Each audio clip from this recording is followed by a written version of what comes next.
നമസ്കാരം. മലയാളി വാർത്ത ഇൻസൈഡിലേക്ക് സ്വാഗതം. ആരോഗ്യവകുപ്പുമായി ബന്ധപ്പെട്ട് ഏറ്റവും ഹീനമായ മോശകരമായ ചില പ്രസ്താവനകൾ, ചില സംഭവവികാസങ്ങൾ ഈ അടുത്തായി ഉണ്ടായിരിക്കുകയാണ്.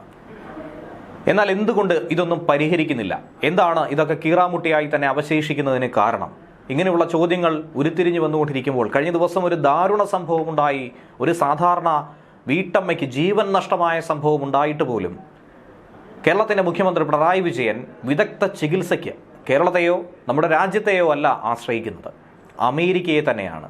തെമ്മാടി രാഷ്ട്രമെന്ന് വിളിക്കുന്ന അമേരിക്കയിലേക്ക് പറന്നുപോയി ചികിത്സയ്ക്ക് വേണ്ടി തയ്യാറെടുക്കുകയാണ് മുഖ്യമന്ത്രി പിണറായി വിജയൻ. കോട്ടയം മെഡിക്കൽ കോളേജിൽ കെട്ടിടം തകർന്നു വീണ ഒരു സ്ത്രീ തന്നെ മരിച്ച സംഭവത്തിൽ BJPയുടെ സംസ്ഥാന നേതാവായ ശോഭാ സുരേന്ദ്രനടക്കം ശക്തമായ പ്രതികരണമാണ് ഈ ഘട്ടത്തിൽ ഉയർത്തിയിരിക്കുന്നത്. അത് വെറുതെ ഒരു പ്രതികരണം എന്ന രീതിയിൽ മാത്രമല്ല, മുഖ്യമന്ത്രിയുടെ ഈ വിദേശ യാത്രയെ അടക്കം സൂചിപ്പിച്ചുകൊണ്ടാണ് ശോഭ പ്രതികരിക്കുന്നത്. മന്ത്രി വാസവൻ നിരവധി താൽക്കാലിക നിയമനങ്ങൾ നടത്തിയിട്ടുണ്ടെന്നുള്ള ആരോപണമാണ് BJP നേതാവ് ശോഭാ സുരേന്ദ്രൻ ഉന്നയിച്ചിരിക്കുന്നത്. കോട്ടയം മെഡിക്കൽ കോളേജ് സൂപ്രണ്ട് ജയകുമാറിനുള്ള പൂർണ്ണ പിന്തുണ BJP പ്രഖ്യാപിക്കുന്നുണ്ട്. കാര്യം അധികാരികളുടെ തലയിൽ ഇതൊക്കെ തന്നെ കെട്ടിവെച്ചുകൊണ്ട് ഭരണാധികാരികൾ രക്ഷപ്പെടുന്ന ഒരു കാഴ്ച അതുണ്ടാകും ഇവിടെ എന്നുള്ള സംശയം തന്നെയാണ് തുടക്കം മുതൽ ഉയർന്നു കേൾക്കുന്നത്. എല്ലാ രോഗികൾക്കും ഇഷ്ടമുള്ള ഒരു ഡോക്ടറാണ് സൂപ്രണ്ടായ ജയകുമാർ. അദ്ദേഹത്തിനുള്ള സംരക്ഷണം BJP നൽകുന്നു. ജയകുമാറിനെ ബലിയാടാക്കി രക്ഷപ്പെടാനാണ് സർക്കാർ ശ്രമിക്കുന്നത്. 25 ലക്ഷം രൂപയെങ്കിലും നഷ്ടപരിഹാരം പ്രഖ്യാപിക്കണം. ബിന്ദുവിൻ്റെ ചെറിയ വീട് ജനങ്ങൾ കാണാതിരിക്കാൻ CPM നേതാക്കൾ തന്നെ പല രീതിയിൽ ശ്രമം നടത്തിയെന്നും തൊട്ടടുത്തുള്ള മറ്റൊരു വീട്ടിലേക്ക് കുട്ടികളെ മാറ്റിയെന്നുമാണ് ശോഭാ സുരേന്ദ്രനെ കുറ്റപ്പെടുത്തൽ. കുടുംബത്തിലെ ഒരാൾക്ക് ജോലിയെങ്കിലും കൊടുക്കണം. നിലവിൽ ആരോഗ്യമേഖല ആകെ താറുമാറായിരിക്കുന്നു. 50% ബജറ്റ് വിഹിതം വെട്ടിക്കുറച്ചു. തികച്ചും നീതികേടാണ് മന്ത്രി വീണ ജോർജ് കാണിക്കുന്നത്. വാസവന്റെയും വീണ ജോർജിന്റെയും നേതൃത്വത്തിൽ കോട്ടയം മെഡിക്കൽ കോളേജിൽ നടക്കുന്നത് തെമ്മാടിത്തരമാണെന്നും അവർ തന്നെ പറഞ്ഞു. മുഖ്യമന്ത്രി ഇപ്പോൾ ചികിത്സയ്ക്ക് വേണ്ടി അമേരിക്കയിലേക്ക് പോകുന്നു.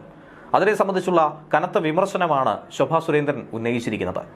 കമലയുടെ പോക്കറ്റിൽ 2 ഐഫോൺ വെച്ച് CM അമേരിക്കയിലേക്ക് പോയെന്നായിരുന്നു ശോഭാ സുരേന്ദ്രന്റെ പ്രതികരണം.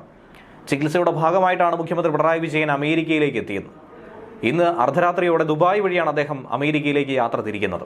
ഒരാഴ്ച അവിടെ കഴിയുമെന്നും ഒരാഴ്ചക്കാലം കേരളത്തിൽ മുഖ്യമന്ത്രി ഉണ്ടാകില്ല എന്ന റിപ്പോർട്ടുമാണ് ലഭിക്കുന്നത്. നേരത്തെ അമേരിക്കയിൽ മുഖ്യമന്ത്രി ചികിത്സ നടത്തിയിരുന്ന പലവിധ കാര്യങ്ങൾ വാർത്തയായി മാറിയിട്ടുണ്ടായിരുന്നു. അന്ന് അദ്ദേഹത്തിൻ്റെ ചികിത്സയുടെ തുടർ പരിശോധനകൾക്ക് വേണ്ടിയിട്ടാണ് ഇപ്പോൾ വീണ്ടും യാത്ര തിരിച്ചത്. മിനിസോട്ടയിലെ മയോ ക്ലിനിക്കിലാണ് മുഖ്യമന്ത്രി ചികിത്സ തേടിയിരുന്നത്. സംസ്ഥാനത്തെ ആരോഗ്യ മേഖലയുമായി ബന്ധപ്പെട്ട് വളരെ ഗുരുതരമായ പ്രശ്നങ്ങൾ നടക്കുന്ന ഘട്ടത്തിൽ കൂടിയാണ് മുഖ്യമന്ത്രിയുടെ ഈ വിദേശയാത്രയും. 2018 ആദ്യമായി ചികിത്സാർത്ഥം മുഖ്യമന്ത്രി അമേരിക്കയ്ക്ക് യാത്ര തിരിച്ചത്. 2022 ജനുവരി 11 മുതൽ 26 വരെയും ഏപ്രിൽ അവസാനവും ചികിത്സയ്ക്കായി അമേരിക്കയിലേക്ക് പോയിരുന്നു. 2018 സെപ്റ്റംബറിൽ തൻ്റെ 1ാം സർക്കാരിൻ്റെ കാലഘട്ടത്തിലാണ് മുഖ്യമന്ത്രി പിണറായി വിജയൻ ആദ്യം ചികിത്സ തേടിയത്. 2021 ജൂലൈ 7 മുതൽ 2024 ഒക്ടോബർ 3 വരെ മെഡിക്കൽ റീഇംബേഴ്സ്മെൻറ്റ് ഇനത്തിൽ മുഖ്യമന്ത്രി ചികിത്സയ്ക്ക് വേണ്ടി കൈപ്പറ്റിയത് 1-2 രൂപയല്ല, 77,74,356 രൂപയാണ്. 1 കോടി രൂപയ്ക്കടുത്ത്. ഇത്തവണയും സർക്കാർ ചിലവിൽ തന്നെ ആയിരിക്കും അമേരിക്കൻ യാത്ര മുഖ്യമന്ത്രിയുടെ. ഇതിൻ്റെ ചിലവൊക്കെ തന്നെ സാധാരണ ജനങ്ങളുടെ തലയിൽ നികുതി ഭാരമായി അടിച്ചേൽപ്പിക്കുകയാണ്. ഈ ഘട്ടത്തിലാണ് സാധാരണ ജനങ്ങളുടെ ജീവൻ പൊലിയുന്നത് പോലും, സമയത്ത് ശസ്ത്രക്രിയ നടക്കാത്തത് പോലും ഗൗനിക്കാതെ മുഖ്യമന്ത്രി ഇത്തരത്തിൽ മുന്നോട്ട് പോകുന്നത്. തിരുവനന്തപുരം മെഡിക്കൽ കോളേജ് യൂറോളജി വിഭാഗം മേധാവിയായ doctor Haris Chirakkal Thiruvananthapuram medical college ആശുപത്രിയിലെ പ്രശ്നങ്ങൾ ഏതാനും ദിവസങ്ങൾക്ക് മുൻപാണ് ചൂണ്ടിക്കാട്ടി ഫേസ്ബുക്കിൽ ഒരു പോസ്റ്റ് ഇട്ടത്. ഇതിനു പുറകെ അദ്ദേഹത്തെ അടക്കം വിമർശിച്ചുകൊണ്ട് സർക്കാരിനെ താറടിക്കാൻ ശ്രമിക്കുന്നവർക്ക് ആയുധമായി നിങ്ങൾ മാറരുതെന്നും പറയാൻ പാടില്ലാത്തത് പറഞ്ഞു എന്ന രീതിയിലൊക്കെയുള്ള വിമർശനം മുഖ്യമന്ത്രിയുടെ വായിൽ നിന്ന് തന്നെ കേൾക്കേണ്ടി വന്നു.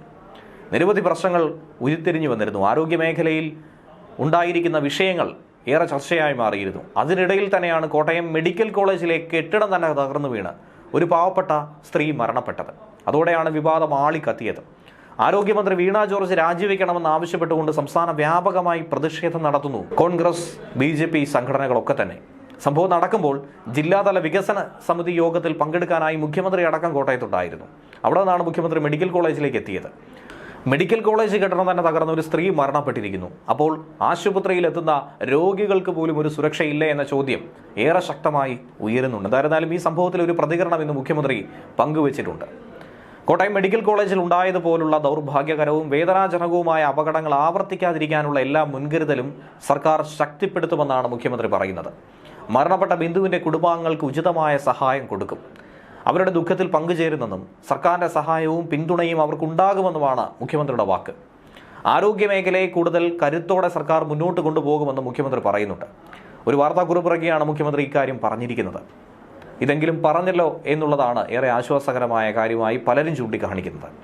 കോട്ടയം, ആലപ്പുഴ, ഇടുക്കി, എറണാകുളം എന്നീ ജില്ലകളുടെ നവകേരള സദസ്സിന്റെ ഭാഗമായിട്ടുള്ള ജില്ലാതല പദ്ധതി അവലോകന യോഗം ഏറ്റുമാനൂർ തെള്ളകത്ത് നടക്കുന്നതിനിടയിലാണ് കോട്ടയം മെഡിക്കൽ കോളേജിൽ ഇങ്ങനെ ഒരു ദാരുണ സംഭവം ഉണ്ടായത്. അതുകൊണ്ട് തന്നെയാണ് വളരെ വേഗത്തിൽ മന്ത്രിമാർക്കൊക്കെ അവിടേക്ക് എത്തിച്ചേരാനായി സാധിച്ചത്. കോട്ടയം മെഡിക്കൽ കോളേജിലെ പഴയ കെട്ടിടം തകർന്നു വീണുള്ള ബിന്ദുവിന്റെ മരണത്തെ അതിദാരുണമെന്നാണ് പോസ്റ്റ്മോർട്ടം റിപ്പോർട്ടിൽ അടക്കം സൂചിപ്പിക്കുന്നത്. ആന്തരിക അവയവങ്ങളിലുണ്ടായ ക്ഷതം കാരണമാണ് ബിന്ദു മരിച്ചതായി പ്രാഥമിക പോസ്റ്റ്മോർട്ടം റിപ്പോർട്ടിൽ പറയുന്നത്. ഭാരമുള്ള വസ്തുക്കൾ ശരീരത്തേക്ക് വീണിട്ടാണ് ആന്തരിക അവയവങ്ങൾക്ക് ക്ഷതമേറ്റതായി റിപ്പോർട്ടിൽ പറയുന്നത്. കോൺക്രീറ്റ് തൂണുകൾ വീണ് ബിന്ദുവിന്റെ തലയോട്ടി തകർന്നുവെന്ന് ഇൻക്വസ്റ്റ് റിപ്പോർട്ടിൽ അടക്കം ചൂണ്ടിക്കാണിക്കുന്നു. ബിന്ദുവിന്റെ മുഖത്തും സാരമായി തന്നെ പരിക്ക് സംഭവിച്ചിട്ടുണ്ട്. തലയോട്ടിയും തകർന്നിരുന്നു, വാരിയൽ ഒടിഞ്ഞിരുന്നുവെന്നും റിപ്പോർട്ടിൽ തന്നെ പറയുന്നു. ഇതിനിടയിൽ ബിന്ദു കെട്ടിടാവശിഷ്ടങ്ങൾക്കിടയിൽ ശ്വാസം മുട്ടി മരിച്ചു എന്ന വാദം ഇന്നലെ മുതൽ ഉയർന്നു കേട്ടതാണ്. ഈ വാദങ്ങളെയൊക്കെ തന്നെ തള്ളിക്കളയുന്ന രീതിയിലുള്ള പോസ്റ്റ്മോർട്ടം റിപ്പോർട്ടാണ് പുറത്തു വന്നിരിക്കുന്നത്. രക്ഷാപ്രവർത്തനം 2.5 മണിക്കൂറോളം വൈകിയാണ് ആരംഭിച്ചത്. അതുകൊണ്ടാണ് ബിന്ദു മരണപ്പെട്ടിരിക്കുന്നത് എന്നുള്ള ആരോപണങ്ങൾ ഇന്നലെ തന്നെ പ്രതിപക്ഷ പാർട്ടികൾ ഉയർത്തിയിരുന്നു. പക്ഷേ ബിന്ദുവിനെ കെട്ടിടാവശിഷ്ടങ്ങൾക്കിടയിൽ നിന്നും പുറത്തെടുത്ത സമയത്ത് ശ്വാസമുണ്ടായിരുന്നുവെന്ന് ദൃക്സാക്ഷികളടക്കം പറയുന്നുണ്ടായിരുന്നു. അപ്പോൾ കുറച്ചുകൂടി നേരത്തെ രക്ഷപ്പെടുത്തിയിരുന്നെങ്കിൽ അവരെ ജീവിതത്തിലേക്ക് തിരികെ കൊണ്ടുവരാമായിരുന്നില്ലേ എന്ന ചോദ്യമടക്കം പലരും ഉയർത്തുന്നുണ്ട് ഈ ഘട്ടത്തിൽ. പക്ഷേ പോസ്റ്റ്മോർട്ടം റിപ്പോർട്ട് ഇതിനെ പാടെ തള്ളിക്കളയുന്നതാണ്. അതേസമയം ബിന്ദുവിന്റെ സംസ്കാര ചടങ്ങുകൾ ഇന്ന് ഉച്ചയോടെ വീട്ടുവളപ്പിൽ നടന്നിട്ടുണ്ട്. മകൻ നവനീതാണ് അന്ത്യകർമ്മങ്ങൾ ചെയ്തത്. ഏറെ ഹൃദയഭേദകമായ ഒരു കാഴ്ച തന്നെയായിരുന്നു അത്. വൻ ജനാവലിയുടെ സാന്നിധ്യത്തിൽ കൂടിയായിരുന്നു സംസ്കാര ചടങ്ങുകൾ നടന്നത്. രാവിലെ 10 മണിയോടെ ബിന്ദുവിന്റെ മൃതദേഹം വീട്ടിൽ കൊണ്ടുവന്നു. അന്ത്യാഞ്ജലി അർപ്പിക്കാൻ പ്രതിപക്ഷ നേതാവ് വി ഡി സതീശനടക്കം നിരവധി നേതാക്കളും ഇവിടെ എത്തിയിരുന്നു.